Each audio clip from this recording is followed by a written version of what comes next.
C'est la bien très chère téléspectateurs. Aujourd'hui, le thème de ma prédication est intitulé Ne vous inquiétez donc de rien. Bien, je vais faire la prière avant de commencer cette prédication. Éternel Dieu, je te rends grâce pour ce privilège que tu m'as accordé pour prêcher ta parole à la multitude de gens qui me regardent en ce moment. Laisse que ce message puisse transformer leur cœur. Laisse que ce message rajoute un plus dans leur vie. Je bénis ton nom parce que l'homme ne vivra pas seulement du pain, mais de toute parole qui sort dans ta bouche. Reçois toute la gloire, c'est toi qui es notre Dieu, c'est toi qui es notre Seigneur, et c'est toi qui es notre Père. Au nom de Jésus. Amen. Praise God. Amen. Praise God. Bien très chers téléspectateurs, comme je vous ai dit, le thème de ma prédication est intitulé Ne vous inquiétez donc de rien. Vous savez, très chers téléspectateurs,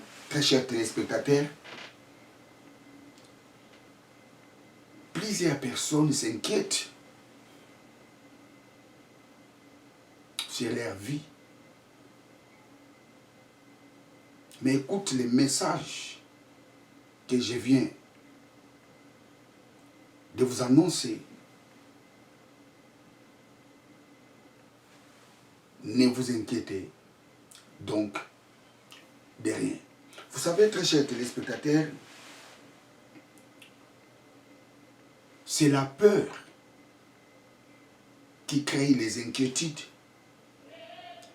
dans la vie d'une personne. Quand quelqu'un développe la crainte dans sa vie, et le résultat, ça sera les inquiétudes. Comment sera ma vie demain? Comment sera l'avenir de mes enfants? Quel sera l'avenir de ma famille?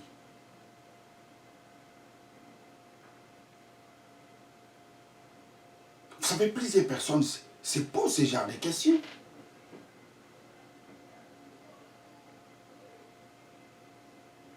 Pourquoi je suis malade? Pourquoi rien ne marche dans ma vie? Vous savez, très chers téléspectateurs, les inquiétudes, c'est aussi poser des questions qu'on n'arrive pas à trouver la réponse. C'est ça les inquiétudes. Quand quelqu'un se pose des questions à propos de sa vie, et toutes ces questions n'ont pas de réponses, et c'est ça qu'on appelle les inquiétudes. La personne va commencer à s'inquiéter. Pourquoi? Parce qu'il n'a pas de réponses. Des questions qu'il est en train de se poser de sa vie. C'est la crainte qui fait que la personne développe les inquiétudes dans sa vie. Au fur et à mesure que la personne se pose des questions et il ne trouve pas de réponse, des questions qu'il est en train de se poser, au finish, la personne va développer la crainte. Et cette crainte-là, c'est ça les inquiétudes.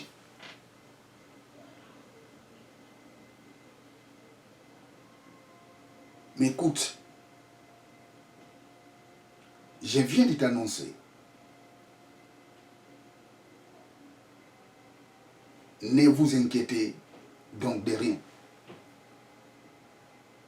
Ne vous inquiétez donc de rien.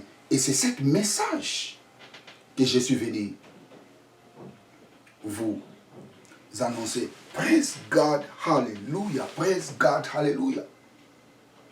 Nous allons lire dans l'évangile de Luc chapitre 12.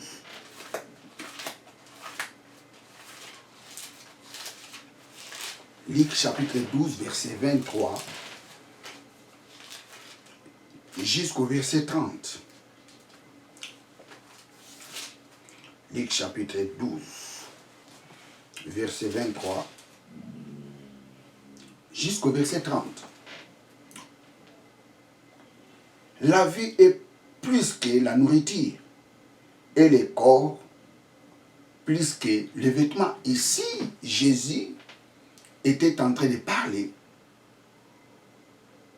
à ses disciples concernant les inquiétudes.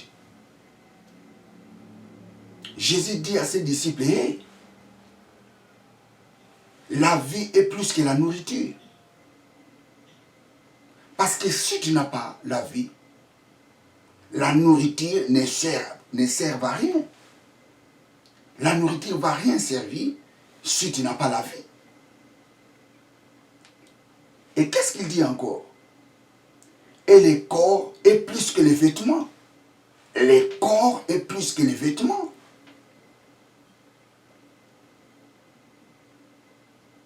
Les vêtements ne servent à rien si tu n'as pas le corps. Donc ta vie est plus précieuse que la nourriture. Ton corps est plus précieux que les vêtements. Tu ne peux pas développer les inquiétudes. Pourquoi? Parce que le congélateur est vide. Tu ne peux pas développer les inquiétudes dans ta vie parce que tu n'as pas l'argent. Parce que tu n'as pas de provisions. Parce que ta vie est plus précieuse que la nourriture. Ton corps est plus précieux que les vêtements. Aujourd'hui, si tu n'as pas les vêtements, tu dois savoir une chose. Ton corps est plus grand que les vêtements. Parce que si tu perds ton corps, les vêtements ne serviront à rien. Praise God. Alléluia. Praise God. Non, c'est fantastique. Ce passage, Jérémie, la vie est plus que la nourriture. Et le corps est plus que les vêtements. Verset 24.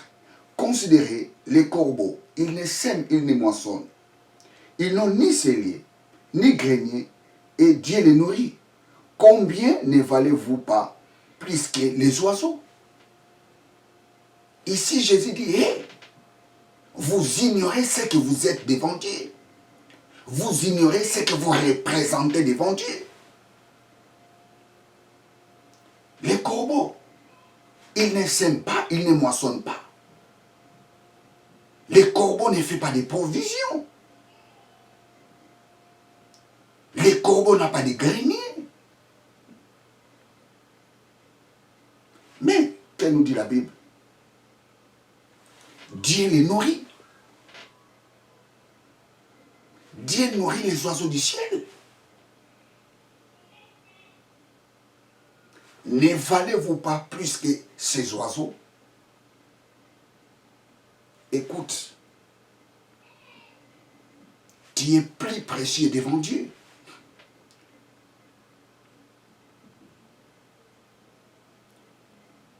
Minimise les choses qui prétendent à déranger ta vie. Tu dois faire l'effort de minimiser ces choses. Parce que ta vie est plus précieuse que ces choses. Ton corps est plus précieux que ces choses. Pendant que Dieu te donne la vie, pendant que Dieu veut que tu maintiennes toujours ce corps, tu dois avoir la foi que tout ira très bien dans ta vie. C'est très important, très cher téléspectateurs. Praise God. Les corbeaux ne s'aiment pas, ils ne moissonnent pas, ils ne font pas de provisions.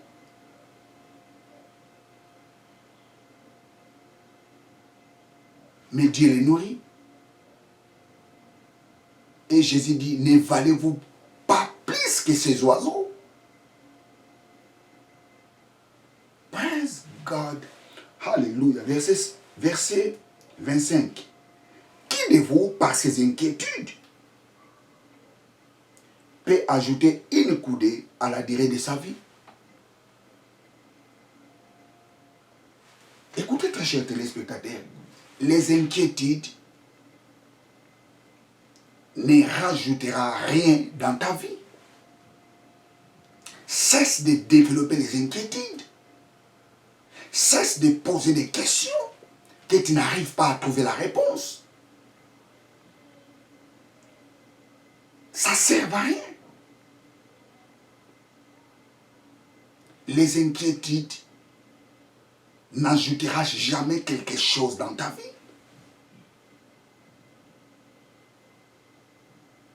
Au contraire,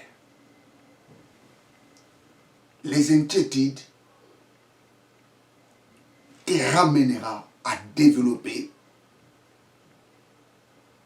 un mental négatif.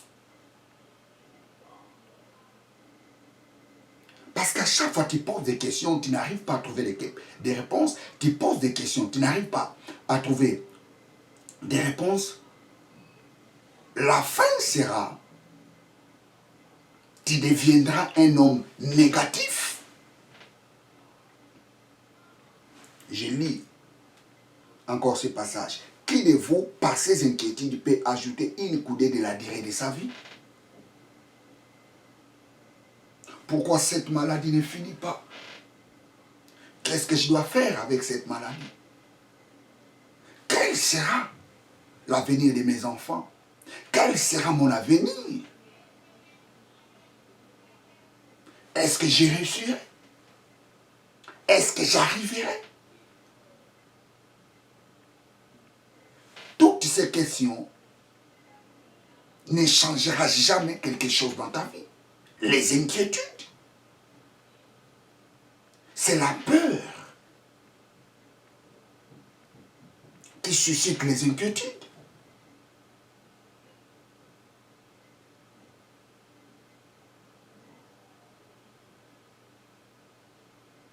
Est-ce que j'arriverai? Ah, c'est fini pour moi. Ah, c'est fini pour moi. Rien ne marchera dans ma vie, c'est fini. Les inquiétudes. Ah, je mourrai avec cette maladie. Ah, c'est fini pour moi. Cesse de développer les inquiétudes. Parce que les inquiétudes n'ajouteront rien dans ta vie. Je relis ce passage, verset 25. Je suis dans l'évangile de Saint Luc, Luc chapitre 12, en commençant au verset 23 jusqu'au verset 30. Ici, je suis au verset 25. Qui de vous, par ses inquiétudes, peut ajouter une coudée à la durée de sa vie? Tes inquiétudes n'ajouteront rien dans ta vie. Au contraire, tes inquiétudes te ramèneront à la destruction. Tes inquiétudes te pousseront à développer un mental négatif. Verset 26.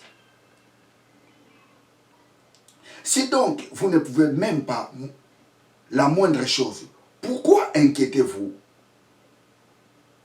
du reste? Si tes inquiétudes ne peuvent rien changer dans ta vie, pourquoi tu développes les inquiétudes? Cesse de développer les inquiétudes dans ta vie.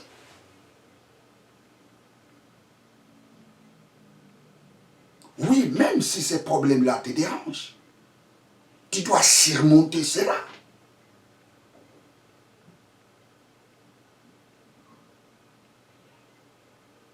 Tu dois surmonter ces choses. Parce que tes inquiétudes ne changeront rien dans ta vie.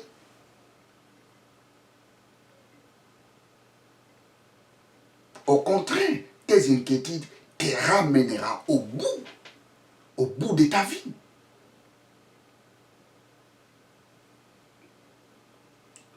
ce passage. Si donc, vous ne pouvez pas même la moindre chose, pourquoi vous inquiétez-vous du reste?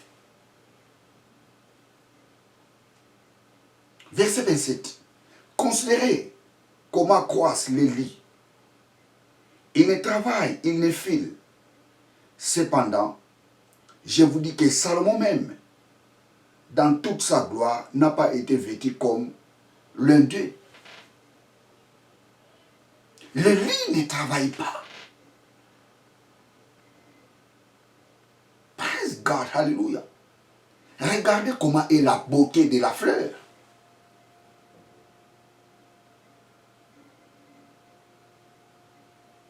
Dieu se préoccupe de la fleur. Dieu revêt la fleur. Dieu prend soin de la fleur. La fleur ne travaille pas. Il ne fournit aucun effort. Mais Dieu prend soin de lui. Et Jésus compare le lit des champs avec la gloire qu'il y avait Salomon. Mais Jésus dit, hey, Salomon même, avec toute la gloire qu'il avait, mais il n'était pas revêtu comme le lit des champs. Écoute, très cher téléspectateur, ne t'inquiète pas aujourd'hui parce que tu n'as rien.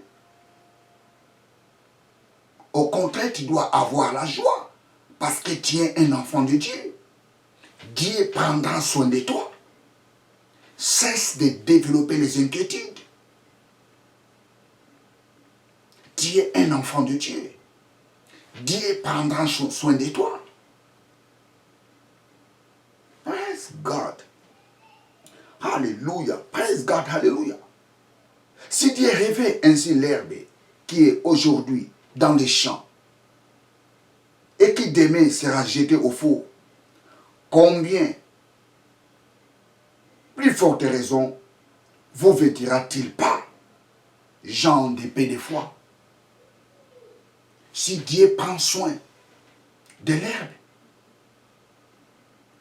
et demain cette herbe-là sera coupée et jetée au feu, combien il ne prendra-t-il pas soin de vous? Et vous savez ce que j'ai aimé dans ce passage, au verset 28, à la fin, Jésus dit, homme de peu de foi. Donc ça signifie tout simplement, les inquiétudes et pour les gens qui ont peu de foi. Quand quelqu'un développe les inquiétudes dans sa vie, ça signifie, cette personne a peu de foi. Parce que l'homme qui a la foi ne peut jamais développer les inquiétudes dans sa vie. Homme de peu de foi, les inquiétudes est pour les gens qui ont peu de foi. Quelle sera ma vie demain? Quel sera l'avenir de mes enfants? Oh, je mourrai avec cette maladie. Oh, c'est fini pour moi. Mon avenir est sombre. Non! Ça, c'est pour les gens qui ont peu de foi. Vous savez, il y a une grande différence entre sans foi et peu de foi. La Bible nous dit, sans la foi, il est impossible de lui être agréable. On n'a pas dit peu de foi. Ça, c'est la dimension de la foi. Dans la foi, nous avons des dimensions. Nous avons peu de foi, grande foi, pleine foi, forte foi. Peu de foi, ça signifie une foi limitée, une foi qui a des limites. Tu dois développer votre foi. La foi se développe lorsqu'on écoute la vraie parole de Dieu. C'est la vraie parole de Dieu qui peut faire que tu développes ta foi. Des demi-vérités ne peuvent jamais développer ta foi. Lorsque tu écoutes la vraie parole, et cette vraie parole fera que ta foi se développe. Parce que la foi vient de ce qu'on entend. Ce qu'on entend vient de Réma. Réma, c'est la parole révélée. Réma, c'est la vraie parole capable de toucher le corps, l'esprit et l'âme. Praise God. Hallelujah. Homme, peu de foi. Peu de foi en grec, c'est oligopistoi. Oligopistoi. Peu de foi. Parce que la foi en grec, c'est pistis. Oligopistoi. Homme de peu de foi, homme de petite foi. Les inquiétudes est pour les gens qui ont la petite foi. Tu dois grandir dans la foi. Tu dois grandir dans la foi. Praise God, hallelujah. La Bible nous dit Abraham avait une forte foi.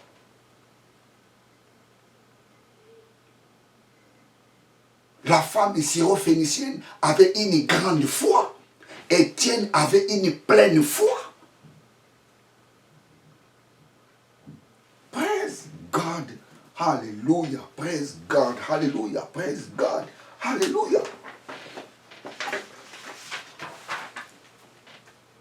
Nous allons lire Éphésiens, chapitre 4, verset 6. Éphésiens, chapitre 4, verset 6. Praise God. Éphésiens, chapitre 4. Éphésiens, plutôt Philippiens, chapitre 4, verset 6. Excusez-moi. Philippiens, chapitre 4, verset 6. Ne vous inquiétez donc, ne vous inquiétez de rien. Mais en toute chose, faites connaître vos besoins à Dieu par des prières et des supplications avec des actions de grâce. Ne vous inquiétez donc de rien. Cesse de développer les inquiétudes dans ta vie. Cesse de poser des questions dont tu n'arrives pas à trouver des réponses dans ta vie. Parce que quand tu te poses des questions dont tu n'arrives pas à trouver des réponses, tu vas développer la crainte. Et quand tu développes la crainte à propos des questions que tu es en train de se poser, c'est ça les inquiétudes. Ça va engendrer les inquiétudes.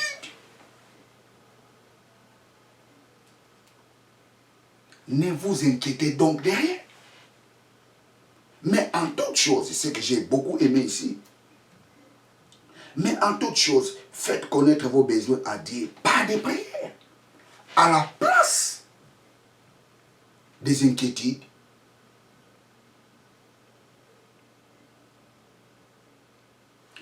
présente tes problèmes à Dieu.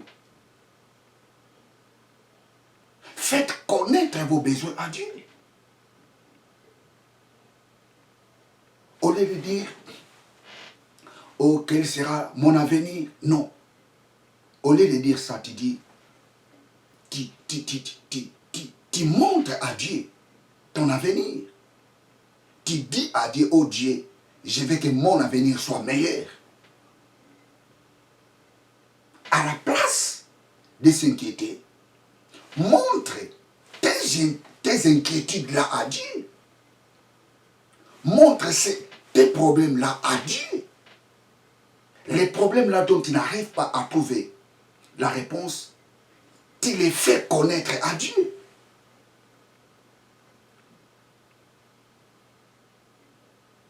Au lieu de dire, oh, je mourrai avec cette maladie, non. Dis à Dieu, oh Dieu, je veux que tu me guéris. Je veux que tu me guérisses avec cette maladie. Même si les gens disent que c'est une maladie incurable. Mais présente ça à Dieu. Dis, oh Dieu, je veux que tu me guérisses de cette maladie. Oh Dieu, je veux que l'avenir de mes enfants soit meilleur. C'est ça que la Bible nous dit. Faites connaître vos besoins à Dieu. Ne vous inquiétez donc de rien, mais en toute chose, faites connaître vos besoins à Dieu. Qu'est-ce que tu fais à propos de tes inquiétudes? Tu fais quoi? Ce que tu veux là, présente-la à Dieu.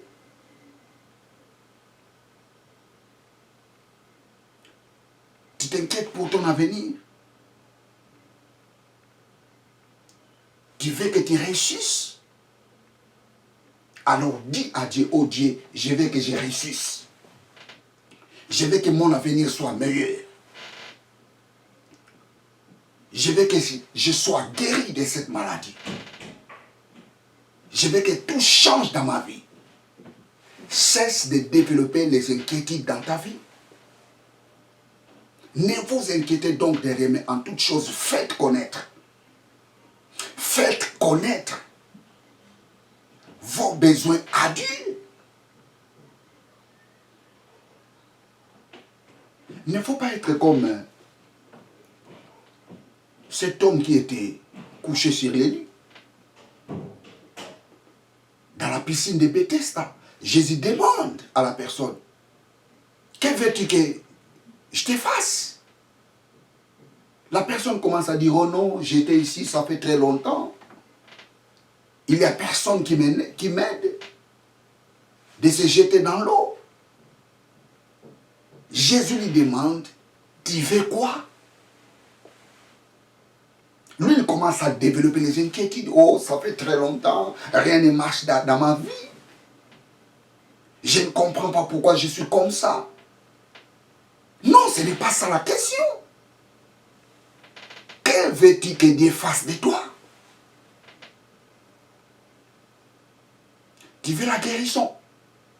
Dis à Dieu, oh Dieu, je vais être guéri. Tu veux la prospérité? Oh, dis à Dieu, je vais être prospère. Tu veux être protégé? Dis à Dieu, je veux la protection. Tu veux être fort? Dis directement à Dieu, je vais être fort.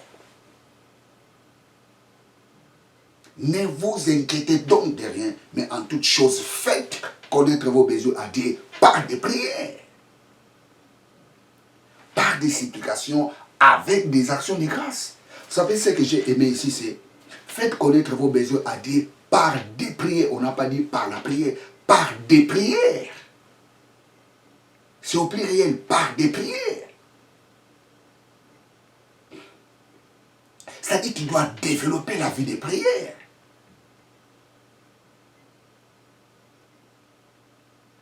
Faites connaître vos besoins à Dieu par des prières. Tu dois intensifier ta prière à propos de ce que tu veux que Dieu fasse de toi. Ne prie pas seulement une seule fois pour ta vie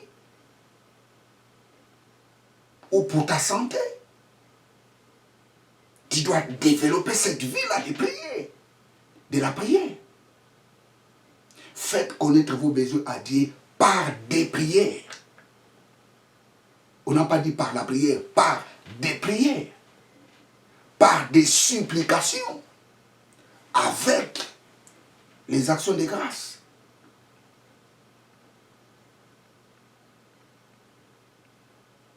Avec les actions de grâce. Non, ici, je peux vous dire une chose, vous savez, lorsque tu fais une prière pour un sujet quelconque, n'oublie pas d'accompagner cette prière avec les actions de grâce. Il ne faut pas oublier. C'est très important. Vous savez, quelqu'un dira, oh, regarde-moi cet homme de Dieu. Ils veulent que l'argent. Non, tu dois accompagner ta prière avec les actions de grâce.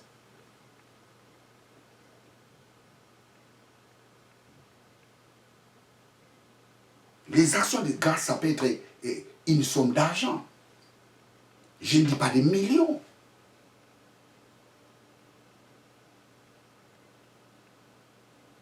Tu donneras ce que tu peux. C'est ça l'action de grâce. Quand tu fais la prière, concernant ta vie. Et tu dois accompagner cette prière avec les actions de grâce.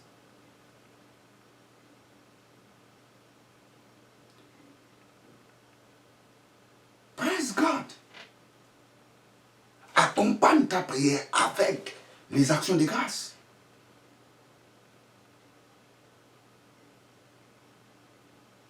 Tu n'as pas d'enfant, tu veux avoir les enfants. Ça fait très longtemps, rien ne marche dans ta vie. Tu n'arrives pas à avoir un enfant. À la place des inquiétudes, dis à Dieu, oh Dieu, je vais avoir un enfant. Oh Dieu, je veux que les choses changent dans ma vie.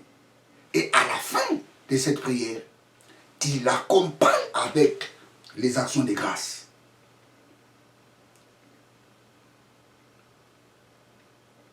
Les actions de grâce, ça peut être l'argent. Même 10 euros, même 1 euro. Tu accompagneras ta prière avec les actions de grâce par rapport à ta revenu. Et quand tu accompagnes ta prière avec les actions de grâce, tu n'es pas obligé de les dire au pasteur. C'est très important. Faites connaître vos besoins à Dieu. On n'a pas dit faites connaître vos besoins au pasteur. Faites connaître vos besoins à Dieu par des prières et des supplications avec les actions de grâce. Ça signifie quand tu fais ton action de grâce, ça signifie que les pasteurs aussi ne peuvent pas être au courant. Tu les fais toi seul.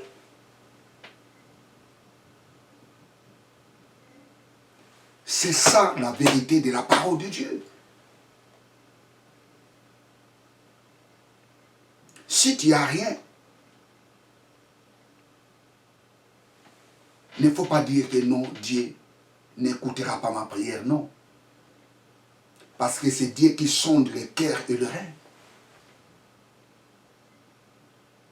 Faites connaître vos besoins à Dieu par des prières, par des supplications, avec les actions de grâce. Je relis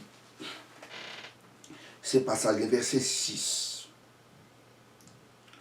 Ne vous inquiétez donc de rien, mais en toute chose, faites connaître vos besoins à Dieu par des prières et des supplications. Devenez l'intercesseur de ta vie. Demande à Dieu ce que tu fais. Faites connaître vos besoins à Dieu par des prières et des demandes avec les actions de grâce.